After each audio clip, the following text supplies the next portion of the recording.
Hello, everybody, and welcome into the final Jud Dryden Show. And it's been quite a year. It has been. We're right here on Bedford County Sports. And Coach, we got beat 28-6, but it's still a good day for a coach's show. We're going to get into a lot of really good things that happened this year. Today's show is brought to you by SLC Firearms, 917 North Main Street, inside Shelbyville Lumber. What do you do, Coach? Turn right. You hang a right. Locally owned and operated, 931-684-5731. The area's leading gun store since 2013. The holidays are here, and it's a great time to stop in SLC Firearms. Check out the full selection of rifles, shotguns, pistols, optics, and ammo. Also, they offer gunsmithing, gun cleaning, accessories, transfers, and if you get really lucky, Coach, around the holidays, doesn't happen very often, you might see somebody really special at Shovel Lumber. You got any idea who that might be? I'm pretty sure you'd be talking about Ricky Epperson. The man, the myth, the legend, and as his grandkids call him, the Christmas Grinch. Ricky Epperson joins us today. Thank you, Rick. Great to have you on the Coach Dryden Show today. All right, Coach. That Page defense may be the best defense I've ever seen. Oh, there's no doubt. And if you don't execute against that and sustain without mistakes, they're going. They're very, very good. Four, maybe five Division Ones. I heard possibly five D1 guys on just defense. Yep. Their punters going to Arkansas. Yeah. And those defensive kids, when they bring them in on offense, they can play offense too. He has been putting that team together for 4 years now, and they're primed.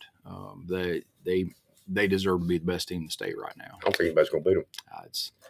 It's going to be tough. I mean, Springfield knocks off Beach in what looked like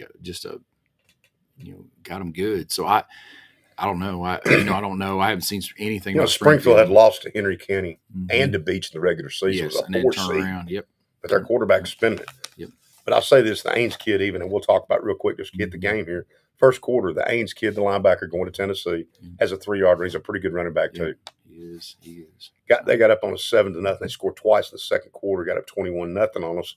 But in this time, first two possessions, we don't move the ball. Had some terrible issues punting the ball. Gave them great field. Our defense hung in there. We did, and as I was talking earlier, we if you look at the defensive drive chart, it was -2, -3, 0, 4, -2, 57.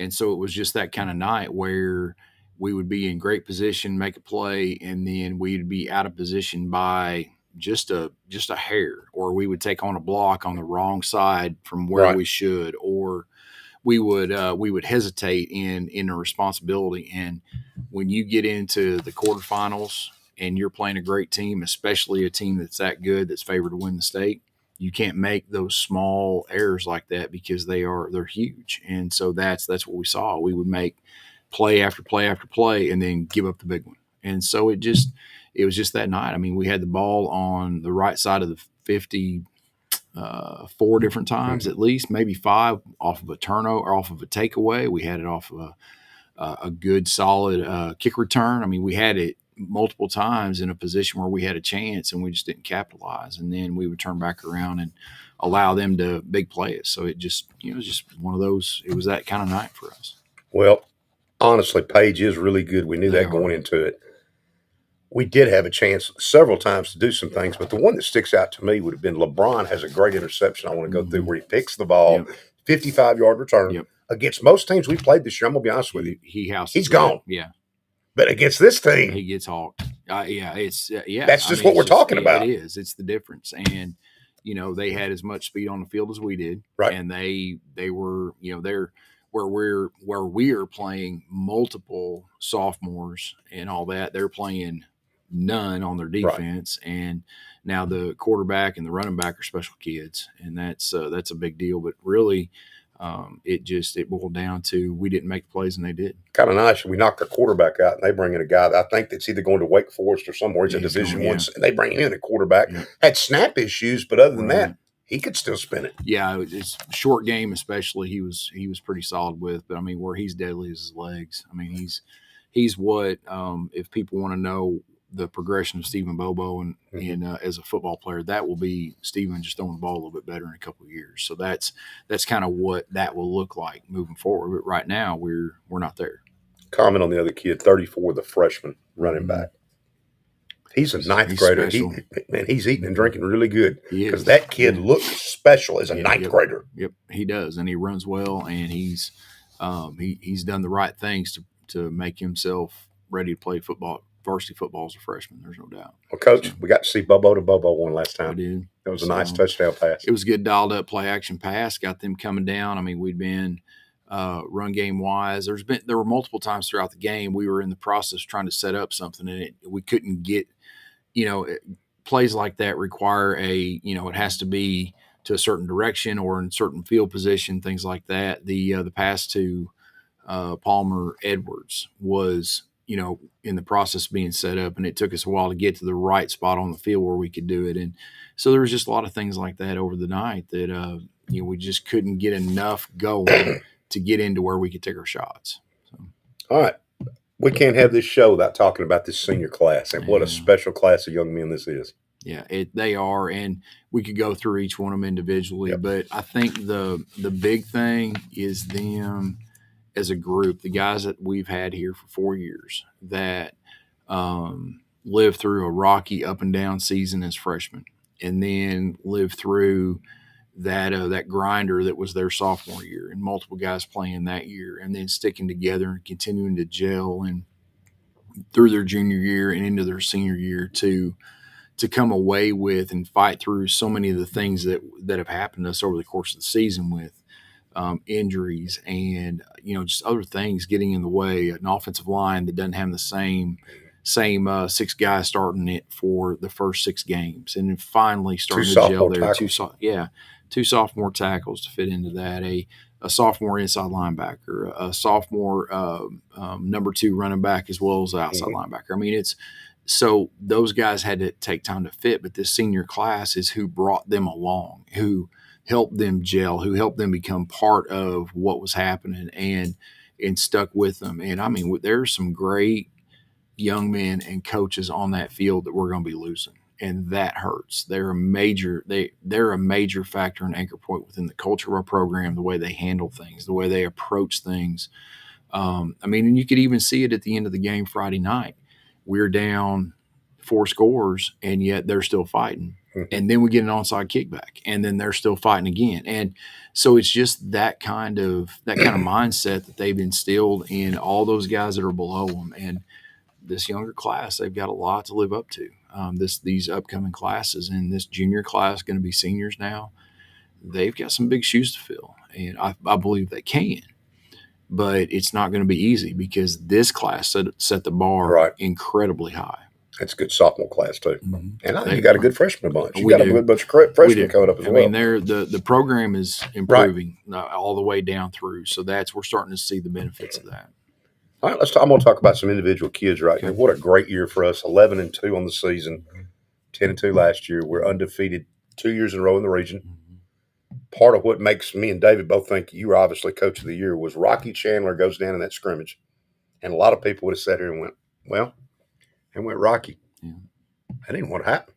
No, Robert Bailey may be, in my opinion, the 5A player of the state of Tennessee. He's pretty dang good. I mean, there's no doubt about that. But Robert is a phenomenal running back and deserves every ounce of recognition he gets. But he'll be the first one to tell you that Rocky goes down. More of it's on Robert's shoulders. Steven is still in the development process. But then there's that offensive line. Yep. And there's the need for injuries for Palmer Edwards to insert himself in the offensive line with 2 sophomore tackles. There's Jackson Thiem then has to step up as a sophomore and play an incredibly important role for us. And so that when Rocky goes down, that offensive line, whether they know it or not consciously, made a decision that they were going to be good this year. And that's exactly what they did. And you have to hand that to Palmer, to Ian, to Caleb, and those guys on how they approach that. Robert was a constant cheerleader for those guys. And, then just the way it all gels out and the way it all plays out or all gels together and the way it plays out. It's just incredible to watch the growth from those young Well, men. Robert had 224 carries, 1,943 yards, 23 touchdowns, one receiving touchdown at 24 total. There was 3 or 4 games he didn't play a whole lot because one, he was banged up a little bit. Right. Two, it's a running clock. Or we would pull him. Yeah. And then you had Nate Zimmerman come in and run for 10 touchdowns behind him, which tells you how good your line is. Right. And how good Nate is. And Nate, there are two totally different types of runners. Nate is incredibly patient and then will accelerate out, does a great job of securing a football. And I mean, it's not going to go anywhere. He's not going to lose that ball. And, the way he fit in and all that, it's just, like I said, our culture is that, everybody's important and everybody has a role to play, and you never know when your moment's going to be your moment. So they've all done such a phenomenal job of embracing that mindset and that philosophy and that way of living this game. So. And then Stephen Bobo, your quarterback, 819 yards rushing is what I had him with, 11 touchdowns, not to mention throwing the ball. Right. And William Bobo, 750 yards receiving, 7 touchdowns. LeBron Ransom, over 450 yards. He had 5 touchdowns. Can't say enough about it. And that's 2 receivers that are seniors we're really going to miss. And, correct. And then you have to throw in Maddox Wright. Oh, yeah. Because he was that constant, always there, always working, always battling through, whether it be the ankle injury or working through whatever it is, that might be going. That young man's a warrior. He didn't carry the stats that these guys did, but man, we asked him to move from safety to corner, and he did it almost seamlessly, and it was one of the best moves we made personnel wise all year. It just, like I said, across the board, the moment you start naming individuals, you have to start thinking about, well, shoot, then there's another one, then there's another one, then there's another one. And it's just the class. Those guys, Maddox, LeBron, and William all had 4 interceptions for us. So on both sides of the ball, the kids came through. And it's like I said, it's, what Maddox does for us on offense. Man, he'll block his tail off. Yes. I mean, he's 100% out there. Hit that little jet sweep every now and then, too. He does, and catches a good bubble and gets you yardage out of that. And, I mean, he is one of those guys you can count on. Then you've got William and LeBron both, where, just the explosiveness out of them. And LeBron's one of the best corners that I've had the pleasure of coaching in a very long time. Of course, William is a phenomenal athlete, intelligent. Great leader on team. I mean, you just can't. Like I said, the moment you start talking about one, it brings up another one, and then that brings up another one, and the next thing you know, you're not really talking about one; you're talking about all of them. And let's hit one more group: the linebackers and the defensive line. From them, just name a few kids, but we'll name them off if you want to. Palmer Edwards could have been the MVP of the defense easily. Zion Bonner, I think, really led us in sacks if we went back and looked at it. That was phenomenal. He and Palmer are right there. Right there close. Other. Yeah, I'd have to actually look at Brody LaVorne. What a year. Phenomenal inside linebacker. Nate Zimmerman on defense. Yep. One of my favorite kids, Ellington Scott. Yep. I mean, he had a phenomenal little year. Yeah, so it's, as you go through them all as a group, you've got to, take those linebackers, for instance, before we get to the D-line. You go through those linebackers, and you got Brody LaVorne, who's a 3-year starter, and is out there coaching Jackson Thiem in it. You have Zion Bonner, who wasn't with us last year but came back for his senior year, making outstanding plays out on the edge. Then, but without guys like Nate, and especially when Rocky goes down again, somebody has to step up. And then you have Chandler Jones stepping up. Oh, Chandler Jones, can't forget him. And his growth was incredible, but that doesn't necessarily happen without guys like Brody and some of those others that are constantly encouraging him to stay focused, do the job, be good at it, and be good at what you do. And then, so Brody was our one captain all year that was, as the Mike linebacker. And he, again, I mean, high character, ferocious young man on the defensive side of the ball, and just plays his tail off. And then you get into, so you bring those guys up, but then if you're going to bring them up, you have to bring up the defensive line. Mm-hmm. And now all of a sudden you're talking about Palmer again. And you're talking about Tyson Dunn, who battles back from first scrimmage of the year, August, whatever day that was, August 2nd or 3rd or something like that. Battles back, does everything, and comes back and starts making plays. I mean, he's one of the reasons that we have such a great night again, have a win against Knowlesville. He's one of the reasons that we're able to beat Hillsborough. He's one of the reasons that we have a great game against Oklahoma. I mean, it just a great win against Oklahoma. So you start talking about him, and then you got Palmer, and so it's a constant. You just can't name one; it has to be all of them. Well, and it's just been a great year for us overall. 2 great years in a row. Mm-hmm. So we put it together 2 years in a row. Hadn't lost a region game in 2 years. 11-2, made the quarterfinals for the 5th time in history of the school. And that goes back a long way. Got a running back that broke 2 school records, and we've had some really good running backs over the years around here. Week 1 and in the second round of the playoffs, he shattered it. He did, and so so you talk about his runs, and I'll tell you what really that Nolensville game, what really sticks out to me is it was both and. It was both he and the offensive line. Yep. In most of those runs he had in that game, I think he had 21 carries, if I remember right. In all but maybe 2 of those, he wasn't touched coming through the first level of the line of scrimmage. And it was, and that was with a few issues we were having up front.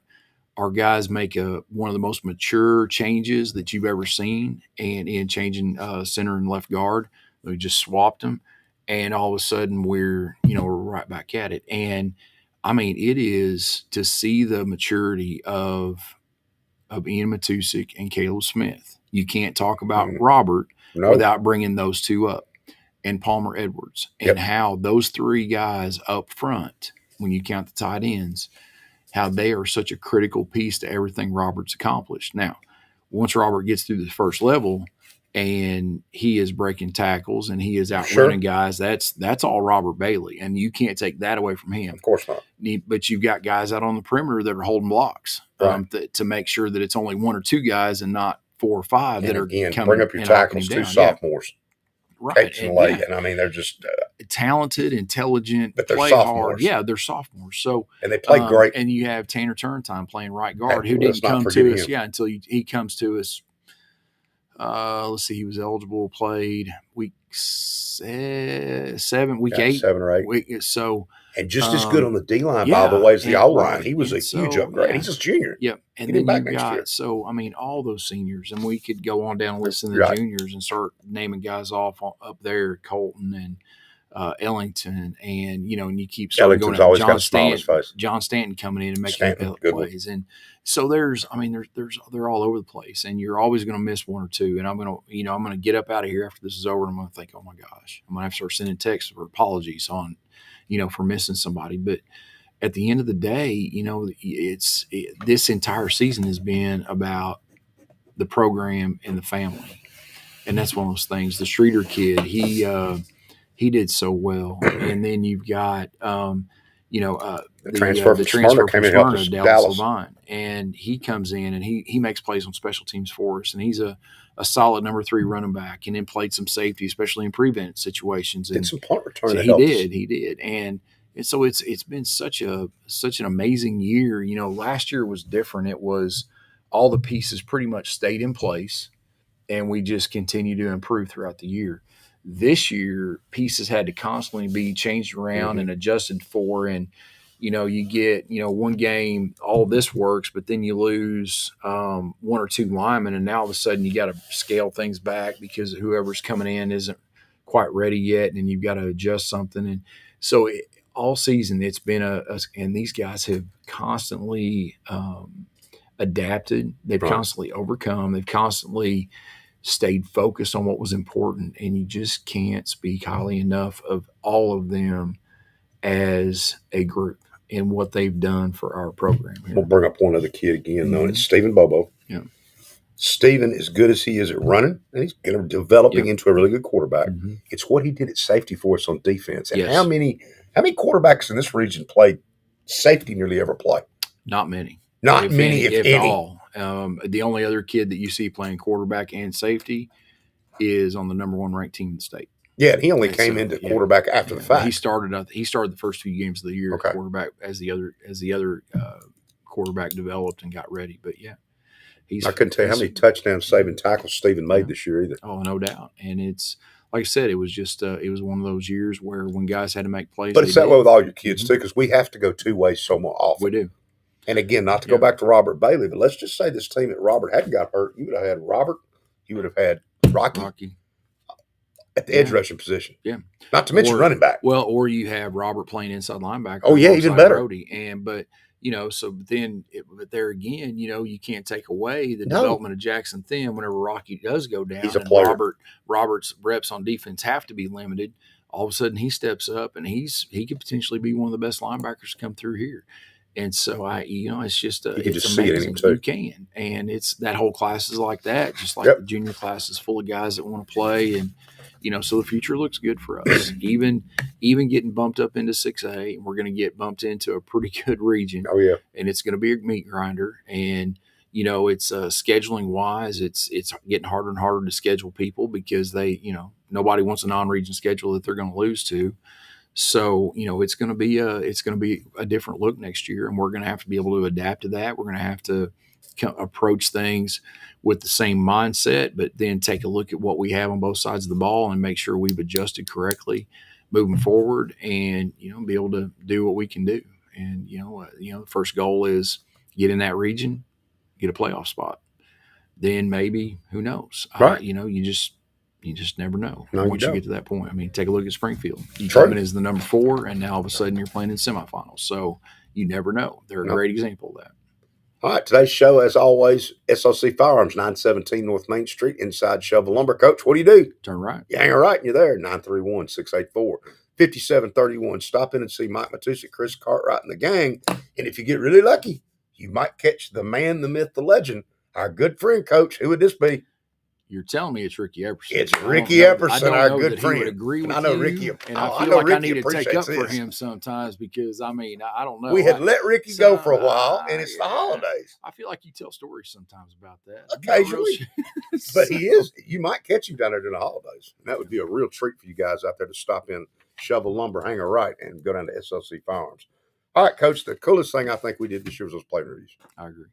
I think it was good for the kids. It was. When we first did it, how nervous some of them were. Mm-hmm. The second time they got interviewed, they weren't so nervous. No, they weren't. And sometimes by the third interview, they might have needed to be a little more nervous. They need to be a little less vocal about it. A little less. But it was good chatty. to see, wasn't it?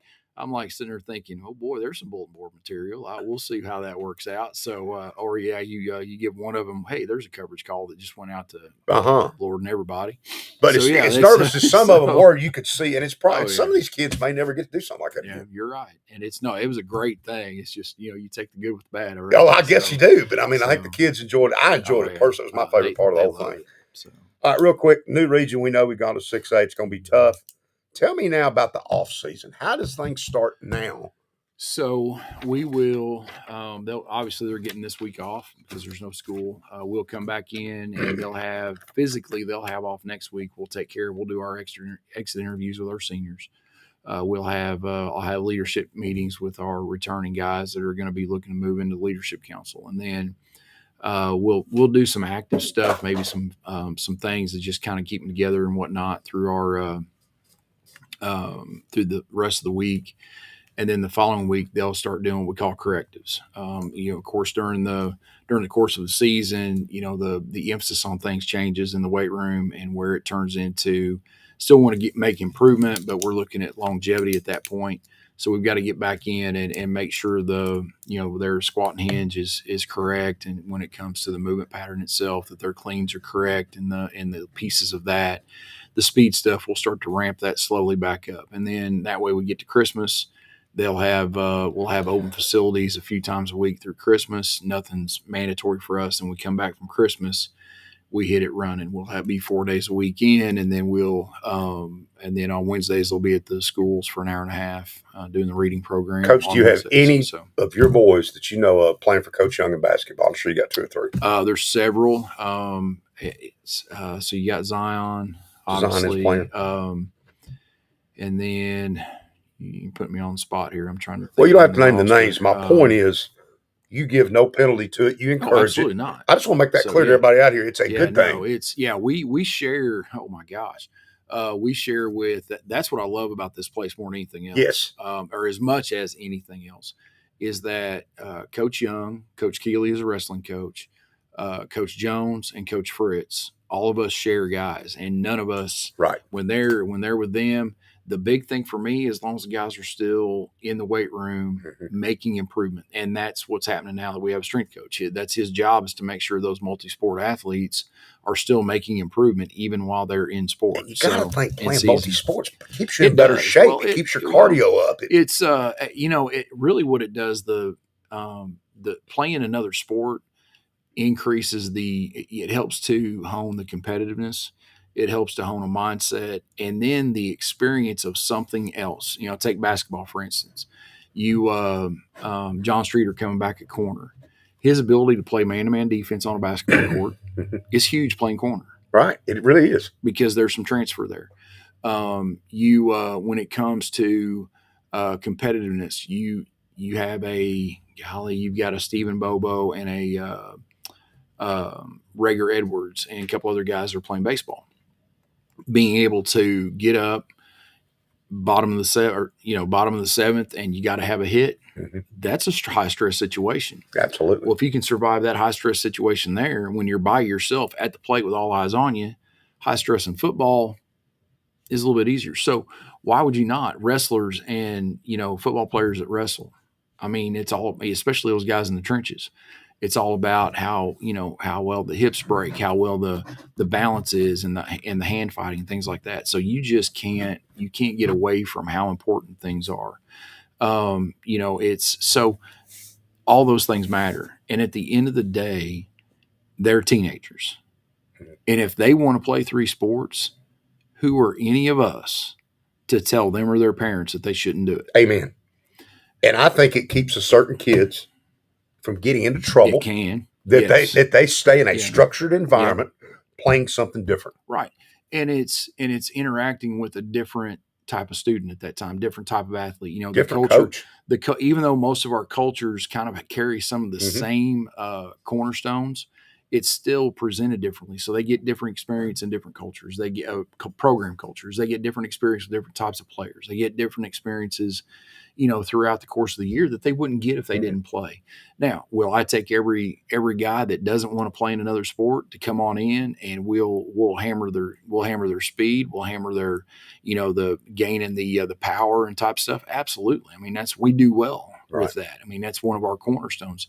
But at the end of the day, I was a multi-sport athlete in high school, and I absolutely loved it. The guys I played with and all that, a lot of us were, and so it just really goes back to the high school experience. Why would you want to take away an opportunity from a child? And to do so is wrong and should never happen. Does it happen? Yes. Do I think it's happening at Central to where it's getting beat in their heads? Absolutely not. Right. I think all the head coaches are on the same page. But other places it is happening. Well, I can't speak to other places because Central's where I'm at. And the other places. And over the years, I'll be honest with you, it happened at Central. We can go back to the old Rick Insel days where he wouldn't let you play softball. But what I'm saying is it has happened other places. And it has happened here. But it's not now. No, it is not now. And nor would I want it to be. As an athletic director, it won't happen. We'll do your athletic director question in a second. Okay. Coach Corbin, and I believe you and I talked about this, and I know we've talked about on the Saturday show. Coach Corbin, the baseball coach at Vanderbilt. So if he comes down and he's looking at Stephen Bobo, the first thing Coach Corbin will tell you, what other sports do they play? He's done it everybody's ever recruited. And the more sports they play, the more he looks at the kid. And he's not the only coach that views it that way, but Corbin in particular. Well, then he won't look at you at baseball. He'll go look at the other sports you were playing before he looks at it. He wants to see if you're a competitor. He wants to see what you do, how you work, how you interact with your teammates, what are your leadership skills. Those all come out. So, and more coaches that don't do that. Well, and the culture of sports right now, going for teenagers and on through, is changing. I mean, it's going to change based on what's happening at the highest levels right now with with NIL, with the portal, with everything that goes on. Those coaches are looking at kids as business decisions. I'm fixing to spend a lot of money on you potentially, beyond just your scholarship and the food that you eat and things like that. We're looking to pay you a pretty good chunk of money, or pay your name, image, and likeness. But now it starts to turn into a business decision. I'll go back to something that was said to me in probably 2008. I'm in Louisville. I'm a head coach up there at a private Christian school, and one of the dads, who is the plant manager at the Black and Decker DeWalt plant up there, he's telling me about how his boss will not hire anybody that has not played a team sport in high school or college. Why? Because he wants guys on his team that understand roles and the importance of roles and what it means to support this. And we're talking 15 years ago. Right. And it's even more so now, because now it's truly on the shoulders of these head coaches at the college level to get the right guys. And from a character standpoint, has always been important, but now it's even more so.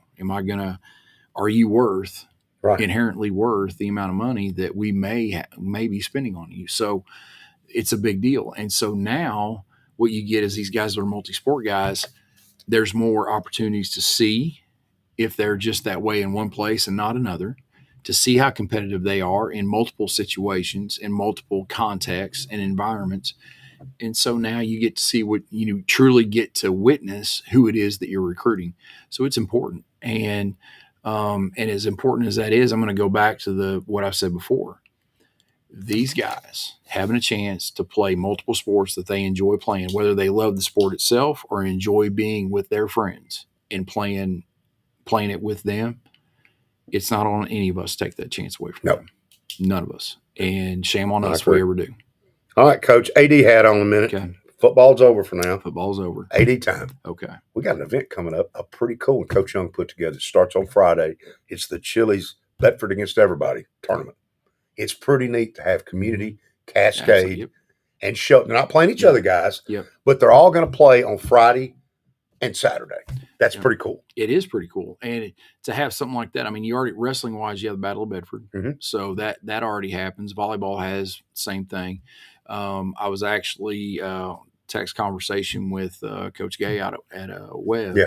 And we're talking, we're locked into a jamboree this coming season, but possibly with Coach Karkoff out at Cascade now, and whoever may be coming into community, getting it for maybe the 26th season, that we can have our own Battle of Bedford. That doesn't mean we play each other. Right. It means that we bring in other teams and we figure it out. But it would be pretty neat to host it at a single place and then see some football that way and go from there. So we'll start to work those details out, in the future. But I think it's a big deal for Bedford County. Oh, I did too. And any time that,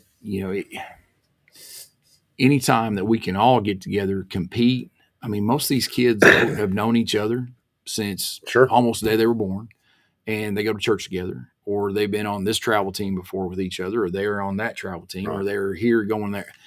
They all know each other. They all know of each other. And at the end of the day, I feel like they would all support each other, even though there's going to be that little bit of rivalry that goes on, and that,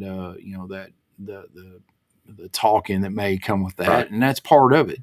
It's part of growing up as a young man. And, so I feel like the more we can support each other in the programs around the county, the more it enhances all of us. I mean, it's the whole rising tide concept. And it's going to lift 3 o'clock on Friday. You can go see my good friend, Coach Robbie Davis, in community kick the thing off against that KIPP from Antioch. Mm-hmm. It's an Antioch school. Yeah. The community plays later, or Cascade plays later, and I think Central plays Clarksville Northeast the first game. I haven't seen the lineup. And they play Franklin County on Saturday night, or Saturday night at 6, and I think the Clarksville game's at 7:30. Right. But guys, you ain't got a chance to check out the new Shovel Golden Eagles this year. It's different than last year. They're a whole lot better. They are. They're much improved, which is exactly what we thought they'd be. Right, and it's why Shane Young was hired. Yeah. And to take a program from where it is and move it forward. And and I think the girls may even surprise you and be a whole lot better. They had a good win against Glencliff that night. They did. And so there's pieces to it that'll surprise everybody. I mean, it's not just the boys programs, the girls programs are, improving as well. I think we'll see some great surprises out of that this year. We have I need to ask Coach Rudis, the girls wrestling coach, how many girls he has, but I think they've significantly increased their roster. The boys are up in numbers. So, I mean, it's across the board. I mean, everything's rising, and that's what we want. Well, guys, for $10, you can go up here to Central High School. You can watch community, Cascade and Central. Watch 3 games for $10. Yep. Can't beat it. Hard to beat that. So, Coach, great year. We appreciate it. Enjoy doing the you. show. And special thanks out here to SLC Firearms, Mike Matusik and the gang out there, Shovel Lumber and SLC Firearms for sponsoring the show. Great, phenomenal season, Coach. Can't say enough. Shovel football's back. 2 straight region championships, undefeated in the region the last 2 years. Can't wait to see next year. Yeah, we got about 9 months to get ready for it, so we're going to do what we can. All right, get out here and support the Golden Eagles and Eagles this weekend in this Chili's Battle of Bedford. And they're calling it what? Us against Bedford against everybody is what they're calling it. Starts Friday at 3 o'clock. It goes Friday and Saturday. So get out and support the basketball team because I think they're going to be pretty good this year.